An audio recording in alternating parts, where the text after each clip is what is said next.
ముఖ్యమంత్రి రేవంత్ రెడ్డిపై కవిత చేసిన వ్యాఖ్యలకు కాంగ్రెస్ ఎంపీ క్రమశిక్షణ కమిటీ చైర్మన్ మల్లు రవి ఘాటుగా కౌంటర్ ఇచ్చారు. తెలంగాణలో రామరాజ్యం నడుస్తుంటే కవితకు హిట్లర్ పాలన ఎలా కనిపిస్తోందంటూ ఆయన ప్రశ్నించారు.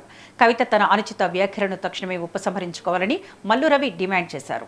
బిడ్డగా తన తండ్రి కేసీఆర్తో కలిసి పార్టీ పెట్టుకునే హక్కు కవితకు ఉందని, కానీ ముఖ్యమంత్రిని విమర్శించే నైతిక హక్కు ఆమెకు లేదని స్పష్టం చేశారు. 10 ఏళ్ల అధికారంలో మహిళలను పట్టించుకుని వారు ఇప్పుడు తాము ఇస్తున్న ఉచిత బస్సు ప్రయాణం, సన్నబియ్యం పథకాలను చూసి ఓర్వలేకపోతున్నారని మండిపడ్డారు.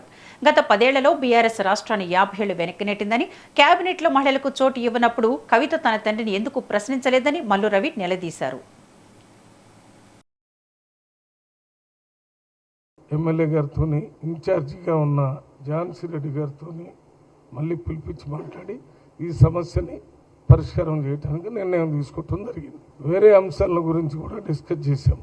ఈ మధ్యకాలంలో బాధ్యత గల పదవుల్లో ఉన్నటువంటి వ్యక్తులు బహిరంగంగా పేపర్లో అంటే మీడియా ద్వారా కొన్ని విషయాల్ని పార్టీకి ఇబ్బంది కలిగే విధంగా మాట్లాడుతున్నారనే విషయం మీద సుమోటోగా డిస్కస్ చేయటం జరిగింది. అటువంటి స్టేట్మెంట్స్ మీడియా ద్వారా ఇవ్వకుండా ఉండాలని, ఆ రకంగా మాట్లాడటం వల్ల కాంగ్రెస్ పార్టీకి నష్టం జరుగుతుంది. కాబట్టి బాధ్యత కలిగిన పదవులో ఉన్నటువంటి వాళ్ళు మాట్లాడటానికి వారు పిసిసి అధ్యక్షుడు మహేష్ కుమార్ గౌడ్తో కానీ, ఇన్ఛార్జిగా ఉన్నటువంటి మీనాక్షి నటరాజన్ గారి దగ్గర కానీ, లేక పార్టీ అంతర్గత మీటింగులు జరిగేటప్పుడు కానీ వారు ఆ విషయాలను వ్యక్తపరిస్తే బాగుంటుంది తప్ప బహిరంగంగా మీడియా ద్వారా మాట్లాడటం మంచిది కాదని కమిటీ డిస్కషన్ లో మాట్లాడటం జరిగింది.